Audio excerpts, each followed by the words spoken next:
Hello everyone, welcome back. तो ये हम चैप्टर बात करने वाले हैं, पीएसएम का इन्वायरमेंट वाला चैप्टर है। और इसमें हम लोग दो टॉपिक के बारे में बात करने वाले हैं जो कि बहुत ही ज्यादा इंपॉर्टेंट है। एक तो है आपका ओवर क्राउडिंग, जिससे नीट में भी और शायद एफएमजी में भी क्वेश्चन आया है। और एक टॉपिक है हाउस होल्ड स्टैंडर्ड। समझने की कोशिश करते हैं। हाउस होल्ड स्टैंडर्ड, मान लो आप बहुत सारे मतलब आप मान लो बहुत करोड़पति बन गए, आप गए हो क्या, घर खरीदने, या फिर घर खरीदने, या चलो घर बनवाना चाहते हो, ठीक है। तो एक घर तुम गांव में अपने बनवाना चाहते हो, एक घर तुम अपने शहर में बनवाना चाहते हो।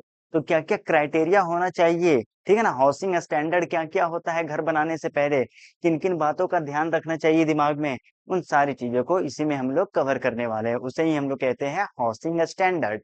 मतलब घर बनाने से पहले, या ठीक है ना, घर बनाने से पहले क्या क्या फैक्टर अपने दिमाग में रखना चाहिए। तो जो सबसे पहला फैक्टर होता है साइट का, मतलब जो ग्राउंड है ना, ग्राउंड ग्राउंड के आसपास में जो सराउंडिंग एरिया है उससे थोड़ा ऊपर बनाने की कोशिश करना। पहला नंबर क्या है, यहाँ पर देखो, ये घर मैंने बना दिया यहाँ पर, ठीक है ना। तो घर जो बनाना है, जो सराउंडिंग एरिया है उससे थोड़ा ऊपर बनाना है।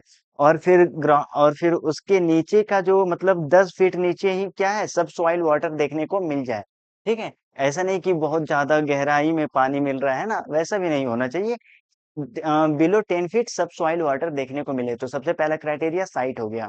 दूसरा क्राइटेरिया हम लोग क्या देखने वाले हैं, सेटबैक एरिया। मतलब सेटबैक एरिया भी समझाएंगे। दूसरा है build up area. Setback area और एक build up area. Setback area कहने का मतलब आप घर बनाने वाले हो, तो घर के चारों तरफ कुछ ना कुछ एरिया छोड़ोगे, तो उसे हम लोग क्या बोलते हैं, क्या, सेटबैक एरिया। सेटबैक एरिया कहने का मतलब open area around the house. एक एक यहाँ पर मैंने घर बनाया, घर के चारों तरफ कुछ ना कुछ स्पेस छोटा हुआ है, ठीक है।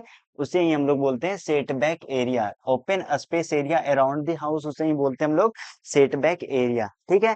ठीक है, समझने की कोशिश करना। अब क्या है, अब गांव में बना रहे हो, और एक बताए तो तुम अभी बहुत अमीर आदमी बन चुके हो, है ना, आप बहुत अमीर बन चुके हो, और फिर गांव में बनाना चाहते हो, और फिर शहर में बनाना चाहते हो।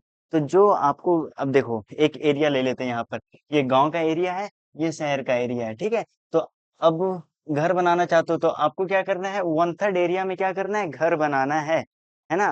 अगर गांव में बना रहे हो तो आपको, अब देखो बिल्ड अप एरिया कहने का मतलब वह एरिया, जैसे एक प्लॉट था, है ना, प्लॉट, इमेजिन करो, कहाँ गया, समझाते हैं अभी बढ़िया समझ में आएगा। ये मान लो ये एक एरिया हो गया, इस पे हम क्या करना चाहते हैं, घर बनाना चाहते हैं। सेट बैक एरिया मतलब मान लो इतना एरिया में हम क्या कर लिए, घर बना लिए, अब बाकी का जो एरिया स्पेस छूटा उसे हम लोग बोल रहे हैं set back area. Set back area कहने का मतलब घर के चारों तरफ ओपन एरिया, उसे सेट बैक एरिया बोलते हैं। बिल्ड अप एरिया कहने का मतलब क्या, जितना में हम घर बना रहे हैं, ठीक है, उसे ही हम लोग बिल्ड अप एरिया बोल रहे हैं। तो जो सेट बैक एरिया होता है गाँव में, मान लो गाँव में कंस्ट्रक्शन कर रहे हो, तो गांव में आपका घर जो है 1/3 एरिया में घर बनना चाहिए, और बाकी 2/3 में एरिया स्पेस ओपन होना चाहिए। देखो यहाँ पर, ठीक है, बिल्डअप एरिया गांव में कितना है, रूरल एरिया में 1/3 है, और फिर सेटबैक एरिया कितना है, 2/3 है, 2/3 है, ठीक है ना। जैसे कि ये रूरल एरिया हो गया, मान लो एक प्लॉट था, है ना, 1/3 एरिया में घर बनाए और 2/3 एरिया छोड़ दिए, ठीक है ना। ये एक ऐसे ही बताने के लिए बताया गया है कि ये 1/3 है जिसमें घर बना है, ये 2/3 है जिसमें ओपन स्पेस छोड़ रहे हैं हम लोग। ठीक है, समझ में आ गया, बहुत बढ़िया। और फिर वही शहर में क्या करना है, शहर में क्या है, शहर में वैसे भी जमीन की कमी होती है, तो वहां ज्यादा एरिया पे घर बनाना है और घर के चारों तरफ कम एरिया छोड़ना है ना। तो 2/3 एरिया में हमको बिल्डअप एरिया है, मतलब 2/3 एरिया में हमको क्या करना है, घर बनाना है, और 1/3 एरिया हमको छोड़ना है। समझ में आ गया, बिल्डअप एरिया और सेटबैक एरिया। फिर से रिपीट कर रहा हूँ, सेटबैक एरिया मतलब घर कंस्ट्रक्शन कर लिए, उसके चारों तरफ हम लोगों ने कितना स्पेस छोड़ा, उसे सेटबैक एरिया बोल रहे हैं। बिल्डअप एरिया कितना एरिया पे हम लोग घर बनाने वाले हैं, ठीक है। रूरल के लिए क्राइटेरिया अलग है और अर्बन के लिए क्राइटेरिया अलग है। रूरल के लिए बिल्डअप एरिया होता है 1/3, और वही शहर के लिए होता है आपका, शहर के लिए कितना होता है, 2/3 बिल्डअप एरिया, और सेटबैक एरिया रूरल के लिए होता है 2/3, है ना। और फिर अर्बन के लिए होता है कितना, 1/3। ये समझ में आ गया। नेक्स्ट क्राइटेरिया जो है अपना फ्लोर एरिया। मान लो ये जो फ्लोर का एरिया है, ठीक है, तो एक आदमी के लिए कितना स्पेस रखना चाहिए, एक आदमी के लिए 70 से 100 स्क्वायर फीट रखना चाहिए, और दो आदमी के लिए कितना रखना चाहिए, 100 to 110 स्क्वायर फीट रखना चाहिए। समझ में आ गया। एक आदमी के लिए कितना रखना चाहिए, जल्दी बोलो, ध्यान पूरा इधर ही, किसी का ध्यान इधर उधर जा रहा है तो आप वापस ले आओ, है ना।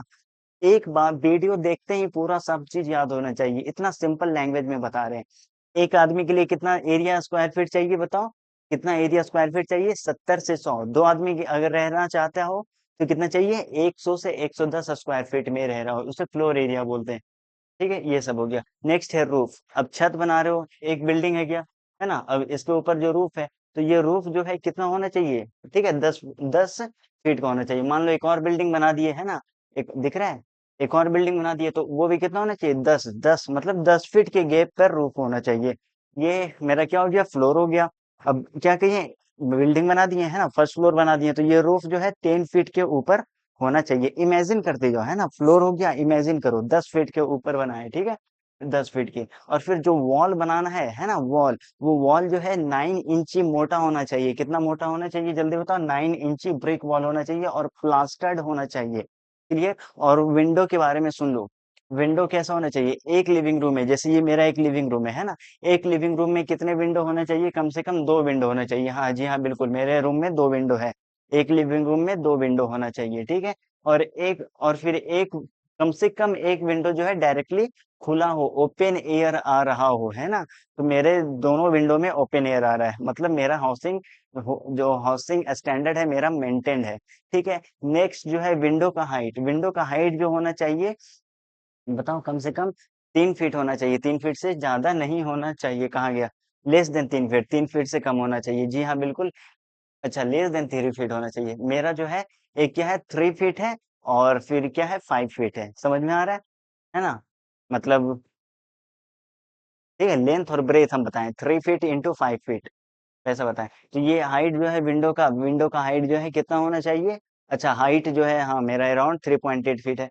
ठीक है। हाइट जो है विंडो का लेस देन 3 फीट होना चाहिए। समझ में आ रहा है? इमेजिन करना है, बस अपने रूम, जिस रूम में रह रहे हो उसमें इमेजिन करना है, ठीक है।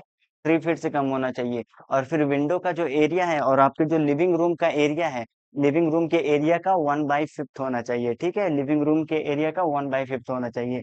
ठीक है, हाइट ऑफ द विंडो हो गया।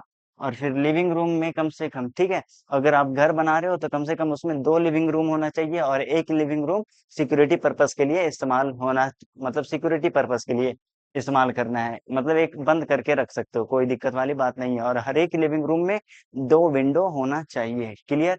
हाइट ऑफ द विंडो बात कर लिए। वेंटिलेशन बताया, तो वेंटिलेशन प्रॉपरली होना चाहिए, है ना? वेंटिलेशन, डोर विंडो शुड भी, अच्छा, वेंटिलेशन किस तरीके से कि देखो, मेरे रूम में 2 विंडो है, एक विंडो वन, विंडो टू, ठीक है, दिखा नहीं पा रहे।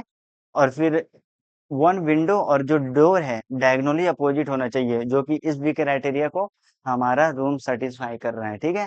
कितना होना चाहिए? मतलब 2 विंडो है, कम से कम होना चाहिए, और कम से कम एक विंडो डायरेक्टली ओपन हो रहा हो, ओपन एयर वगैरह आ रहा हो, है ना? और फिर एक विंडो और गेट जो है डायरेक्टली डायगोनली अपोजिट होना चाहिए, डायगोनली अपोजिट होना चाहिए, ठीक है, जो कि है डायगोनली अपोजिट होना चाहिए।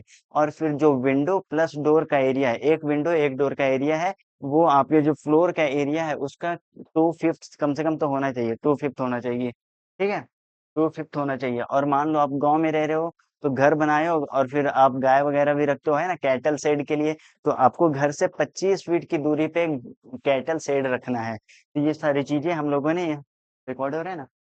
चलो, यहाँ तक ये चीजें समझ में आ गया। अब नेक्स्ट बात करते हैं ओवर क्राउडिंग। मतलब ओवर क्राउडिंग कहने का मतलब क्या?